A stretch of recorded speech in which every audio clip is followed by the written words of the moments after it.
히브리서 12장 1절로 13절 함께 읽도록 하겠습니다. 히브리서 12장 1절로 13절을 함께 읽습니다. 이러므로 우리에게 구름같이 둘러싼 허다한 증인들이 있으니 모든 무거운 것과 얽매이기 쉬운 죄를 벗어버리고 인내로써 우리 앞에 당한 경주를 하며 믿음의 주요 또 온전하게 하시는 이인 예수를 바라보자. 그는 그 앞에 있는 기쁨을 위하여 십자가를 참으사 부끄러움을 개의치 아니하시더니 하나님 보좌 우편에 앉으셨느니라. 너희가 피곤하여 낙심하지 않기 위하여 죄인들이 이같이 자기에게 거역한 일을 참으신 일을 생각하라. 너희가 죄와 싸우되 아직 피 흘리기까지는 대항하지 아니하고 또 아들들에게 권하는 것 같이 너희에게 권면하신 말씀도 잊었도다. 일러스되 내 아들아 주의 징계하심을 경히 여기지 말며 그에게 꾸지람을 받을 때에 낙심하지 말라.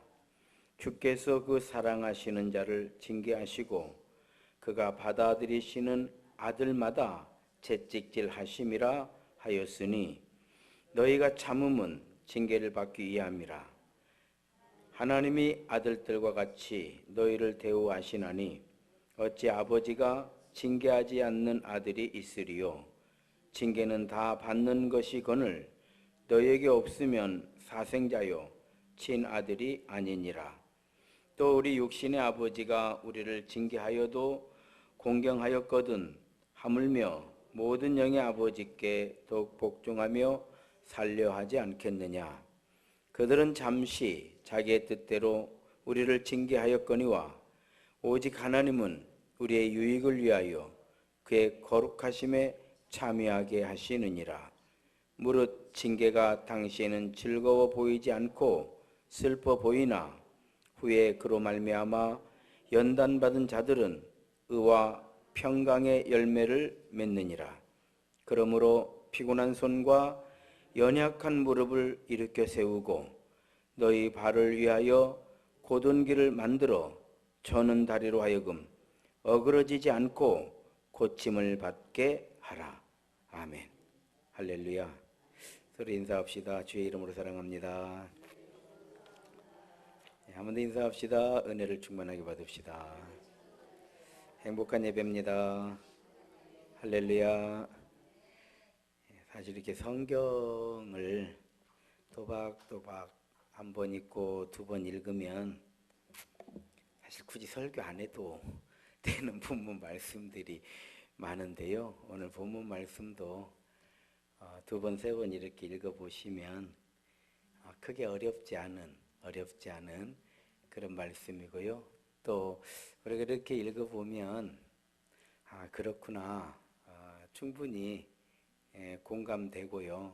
깨달아지고 또 우리 자신을 발견하게 되는 그런 본문의 말씀이라고 생각을 합니다. 다만 우리가 늘 성경을 읽는 게 아니잖아요. 그리고 또 읽는다고 해도 성경의 그 양이 적지 않죠. 그래서 주일마다 주의 종인 목사가 한 본문을 가지고 설교를 하고 또 그걸 통해서 지식도 얻게 되고요. 또 깨달음도 얻게 되고 그리고 우리가 결단하게 되고. 그래서 설교라고 하는 건 세 가지를 가지고 있는 거예요. 하나는 정보예요. 하나님께서 우리에게 이렇게 말씀해 주셨다라고 하는 정보, 설명이죠. 두 번째로는요, 그걸 들으면서 우리가 이제 깨달는 거예요. 그렇구나, 맞아, 그렇지. 그걸 이제 은혜라고 그래요. 은혜. 여기까지 하고 끝나버리면 그냥 은혜 받고 끝난 거예요. 세 번째, 자기 결단이 있어야 돼요. 나는 이렇게 해야 되겠구나. 그래서 이 세 가지를 위해서 설교를 하는 거예요. 오늘은 제목이 한번 읽어보겠습니다. 시작. 하나님 우리 아버지. 하나님 우리 아버지예요. 한 번 더 읽겠습니다. 시작. 하나님 우리 아버지. 하나님은 우리 아버지라는 거죠. 제 얘기가 아니고 하나님께서 우리에게 그렇게 말씀해 주셨고요. 또 그것이 하나님의 말씀, 성경의 말씀이에요. 자, 그러면 아버지를 한번 생각해 볼 필요가 있겠죠. 우리에게 아버지가 없었다면 나도 없는 거죠. 그렇죠? 우리에게 아버지가 없었다면.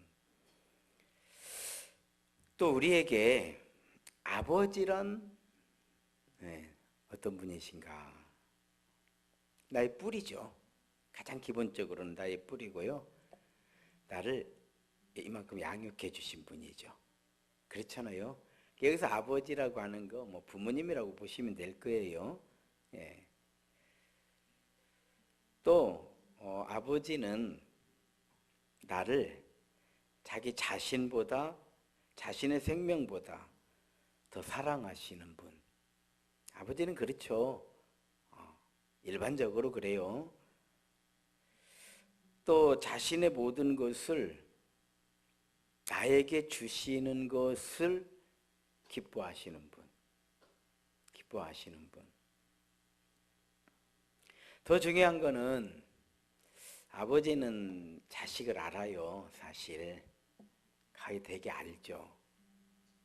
그래서 모든 허물을 알고도 덮어주시는 분은 사실 아버지예요. 아버지가 다 덮어주는 거죠. 그렇잖아요. 이렇게 덮어주시면서 누구보다도 더 행복하게 살기를 원하시는 분. 저는 한두 번 그런 설교, 그런 말씀 드린 적이 있는데요. 저희 아버지는 제가 고3 때 돌아가셔가지고 그냥 제가 크는 것만 보셨죠. 보시고 제가 어떻게 살고 있는 것을 못 보신 거예요. 아마도 제가 목사가 되고 이렇게 목회를 하고 이런 모습을 보시면 아마 제가 생각할 때는 저희 어머니보다도 저 아버지가 더 좋아하셨을 거라 이런 생각을 해요. 저희 어머니는 그냥 더요거든요. 더 샵이에요. 저희 어머니는. 그래서 지금도 계속 더 잘해야 된다, 더 잘해야 된다. 그냥 더 많으니까 저는 지금도 노이로제 걸려 있어요. 근데 우리 아버지는 안 그러실 것 같아. 우리 아버지는 아마 저에게 잘하고 있다 이렇게 하실 것 같아요. 그런 생각을 우리 아버지가 만약 살아 계셨으면 뭐 지금도 요즘 같으면 지금 아버지 살아 계셔도 한 85세 6세 되니까요 충분히 살아 계시거든요. 지금도.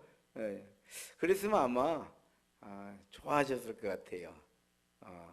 대견하게 생각하셨을 것 같고 우리 아버지가 아마 더 행복해 하셨을 것 같아요. 자랑도 많이 하셨을 것 같고 우리 어머니는 자랑 안 하거든요. 자, 무슨 얘기냐면 아버지는 우리가 누구보다도 더 행복하게 살기를 원하시는 본능을 가지고 계신다 이 말이에요. 배워서가 아니고 그런 본능을 가지고 계시죠. 또 아버지는요.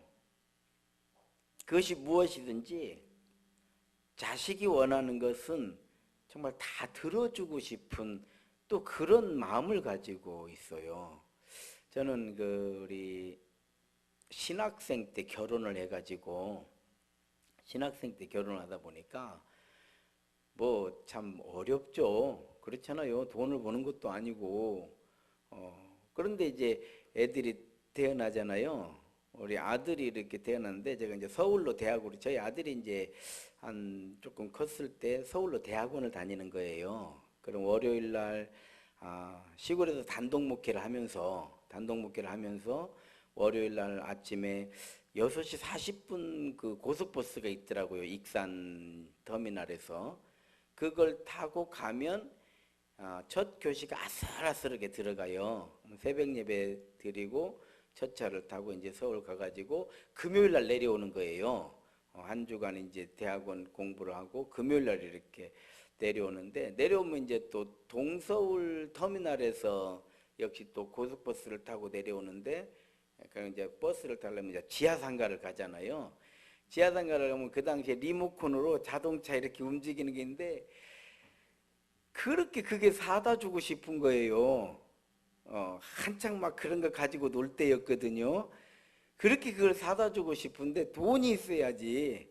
근데 한 번은요, 제가 아무리 돈이 없어도 이건 하나 사다 줘야 되겠다 해가지고 그걸 사다 준 기억이 있는데 받은 우리 아들은 기억도 없어.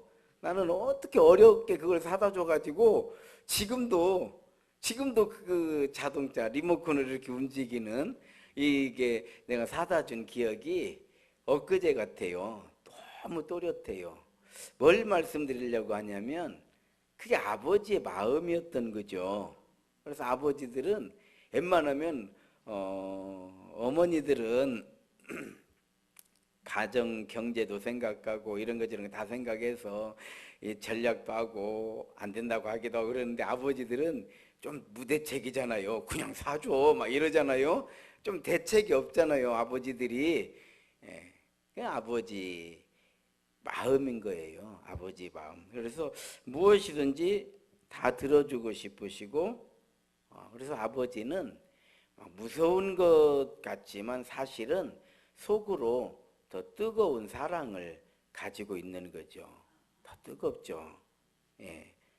그래서 아버지에 대한 이런 이야기를 한다고 하면 아마 생각의 폭에 따라서 끝도 없이 나올 거예요. 끝도 없이 나올 거예요.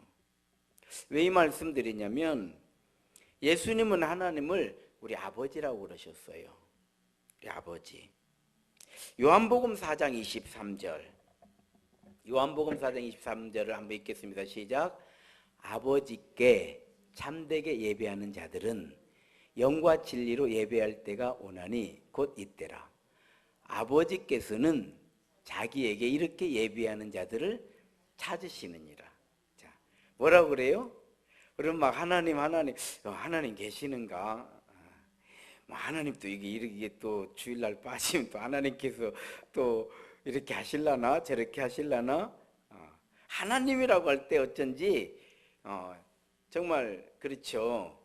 우리가 범접할 수 없는 곳에 계시는 하나님.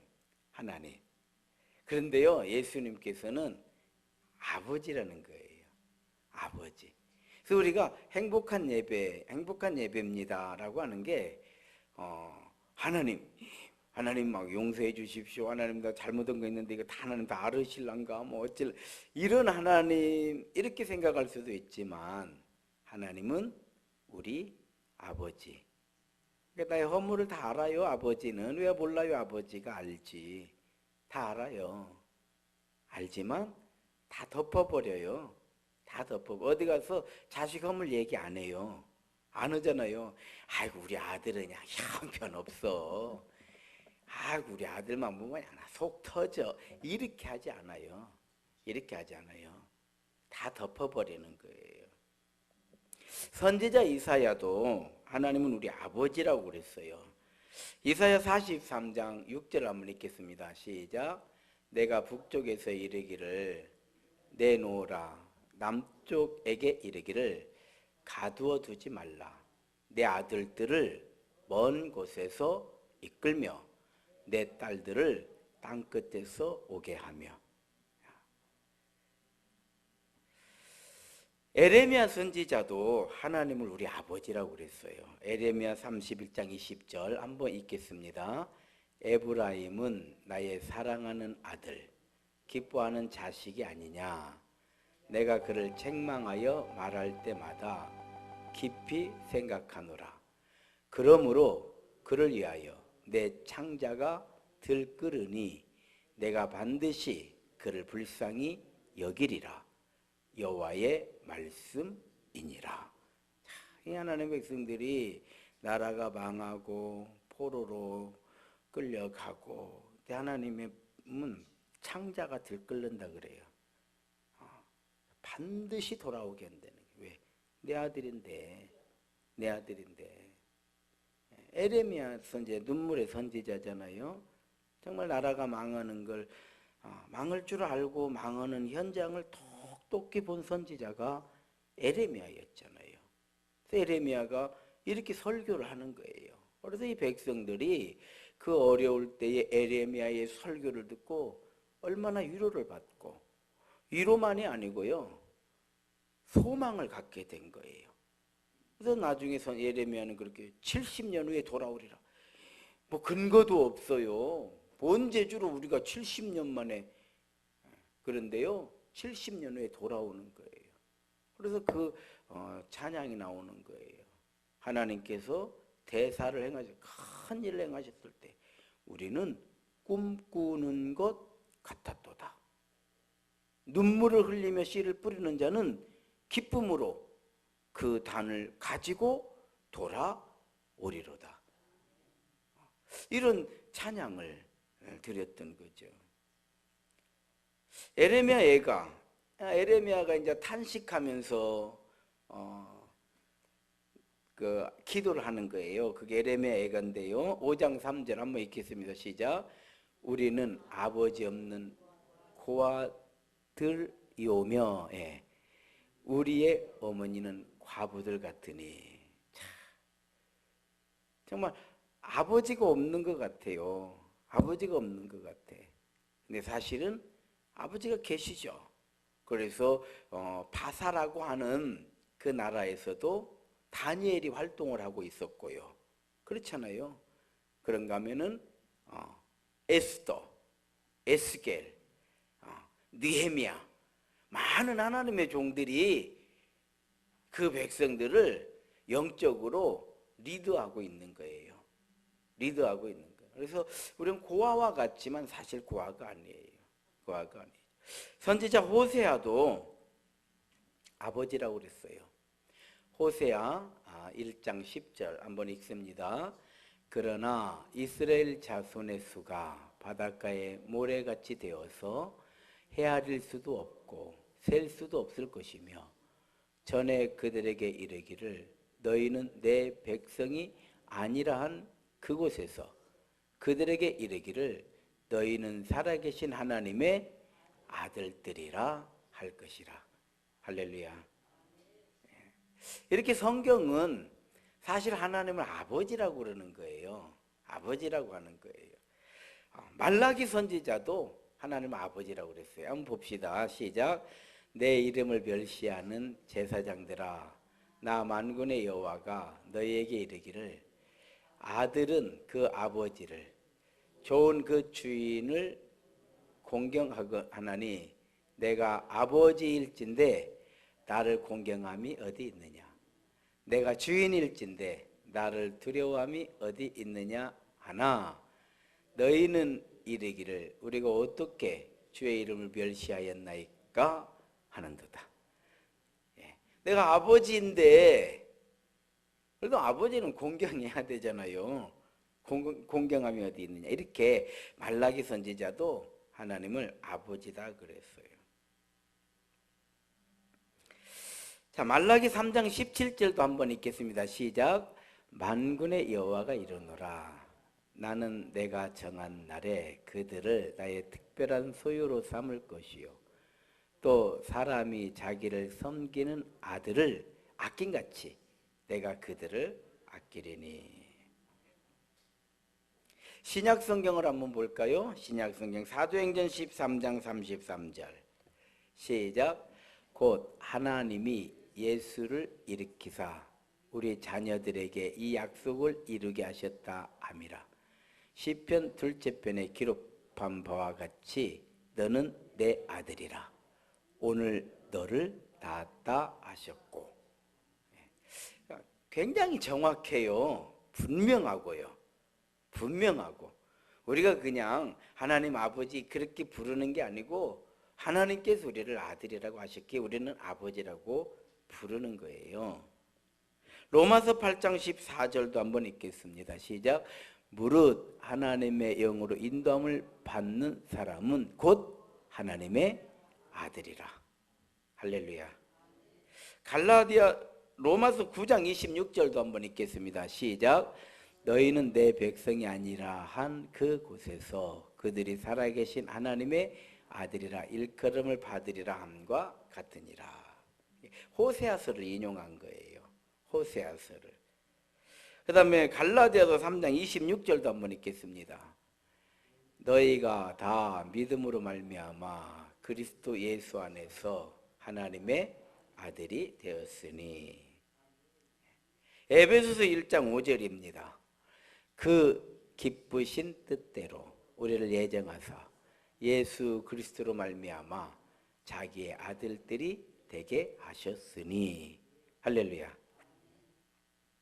자, 이 정도 근거를 댔으면 충분하죠? 더 찾아드릴까요? 이 정도면 됐죠? 예. 이와 같이 성경은 또 하나님께서는 우리를 너는 내 아들이다 그런 거예요. 하나님은 우리 아버지예요. 저는 이렇게 하나님께 기도드릴 때 하나님 아버지 이렇게 할 때도 있고 아버지 하나님 그렇게 할 때도 있고 아버지 그렇게 부를 때도 있고.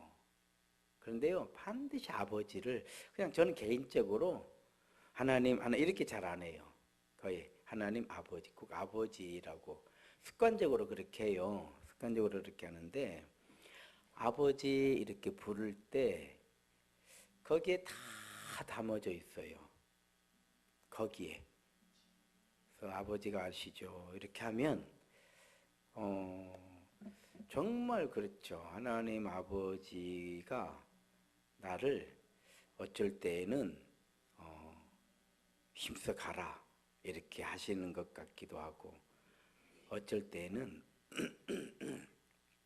조금 인내하면 된다 이렇게 말씀하시기도 하고요. 어쩔 때는 더 좋을 때는 이렇게 안아주는 것을 이렇게 느껴요. 왜? 아버지시니까 이렇게 안아주시는 거예요. 그러면 새 힘이 생기는 거예요. 새 힘이 생겨요. 그리고 또 아버지이시기 때문에 우리의 부족한 거를 아시잖아요. 아시고. 저는 늘 기도드릴 때마다 어차피 부족한 저를 하나님이 아시고 부르신 거거든요. 저는 뭐 이것도 부족하고 이것도 이렇게 뭐 말씀을 드려도 되는 게 뭐냐면 하나님, 어차피 하나님이 부족한 저를 부르셨잖아요. 이렇게 기도를 드리는 거예요. 그런데 하나님은 누구예요? 우리 아버지잖아요.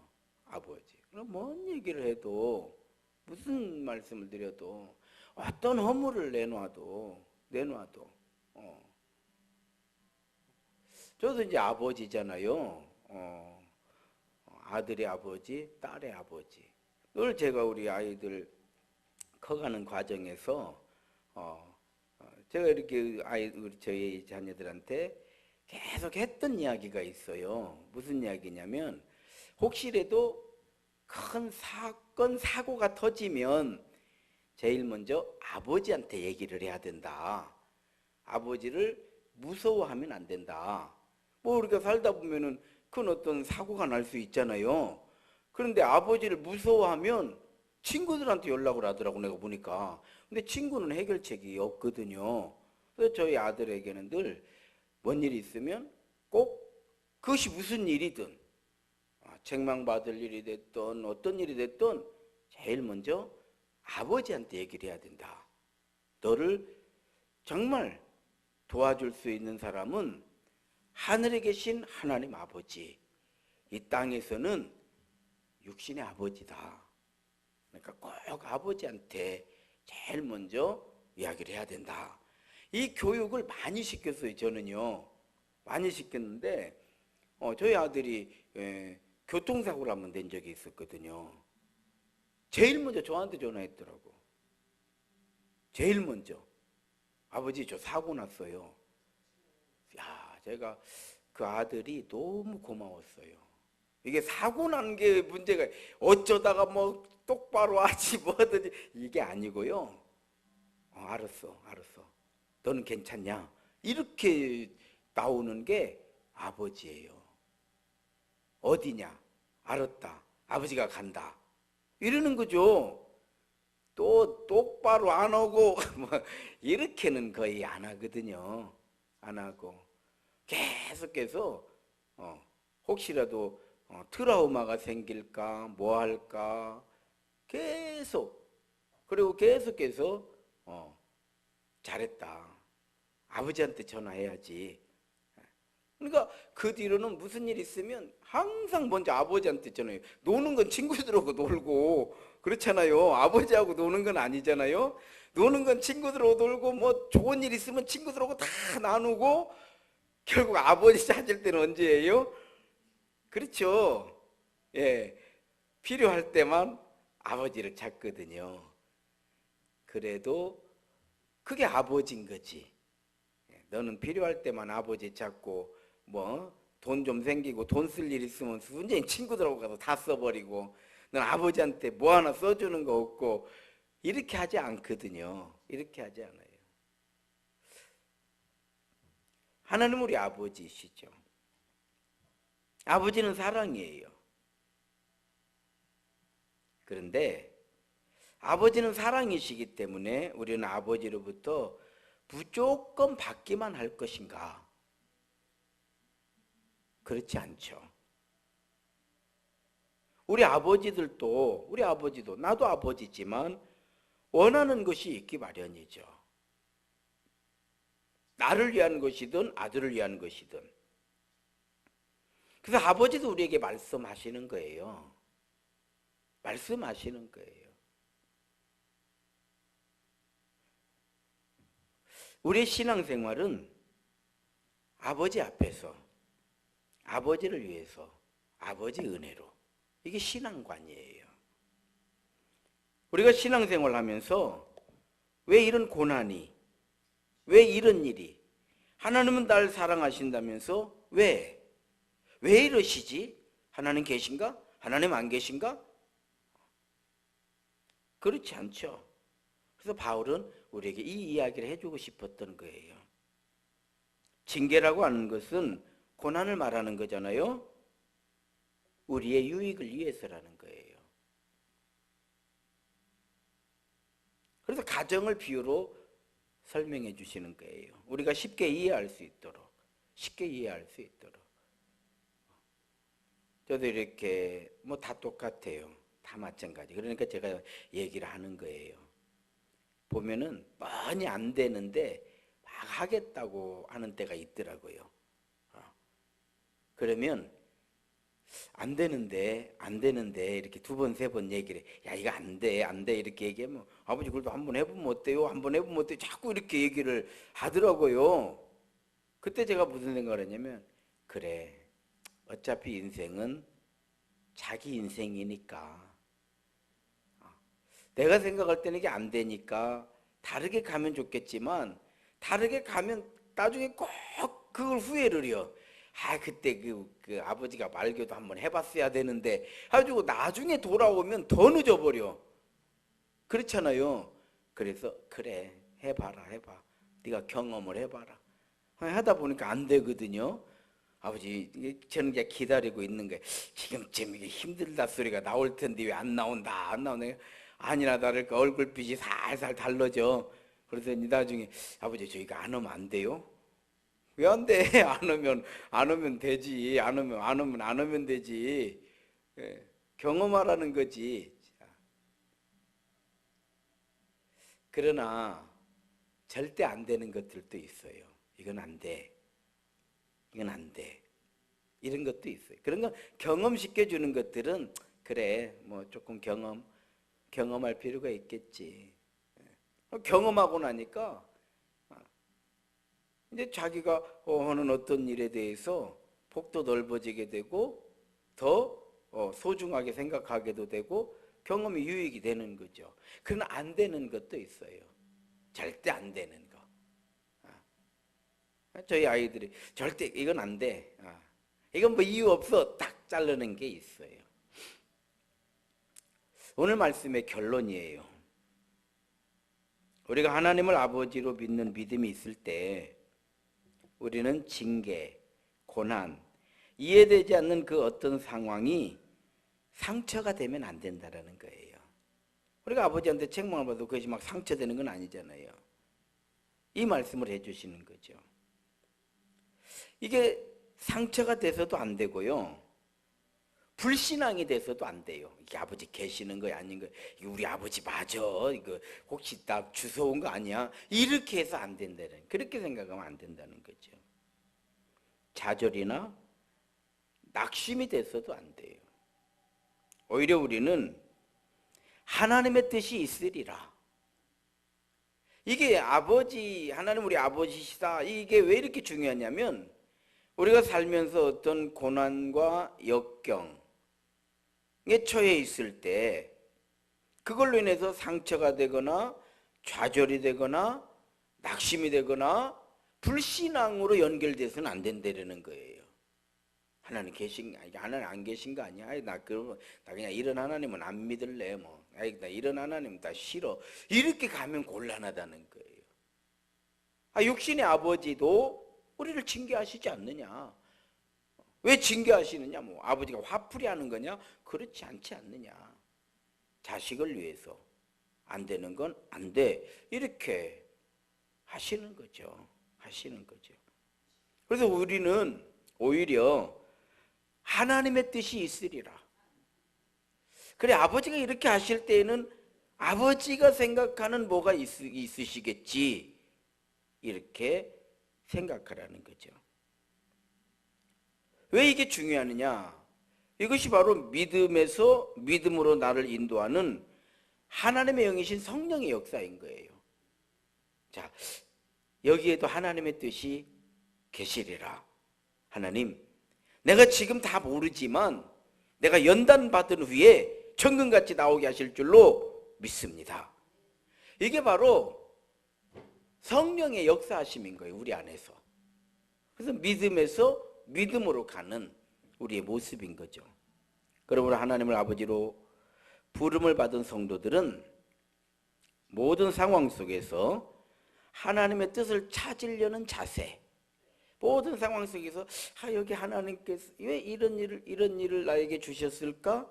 여기에 하나님의 뜻은 무엇일까?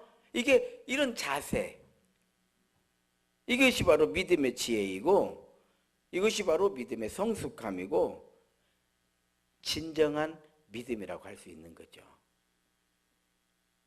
성도 여러분, 우리가 1년을 보내보면요, 꽃피는 봄날만 있는 게 아니잖아요. 그렇다고 눈보라치는 추운 겨울만 있는 것도 아니에요. 우리나라 같은 경우는 사계절이 합력해서 우리의 삶을 지탱시켜 주잖아요. 그렇습니다. 믿음으로 사는 우리의 삶도 꽃피는 봄날만은 아니에요. 그런다고 해서 눈보라치는 겨울만 있는 것도 아니에요.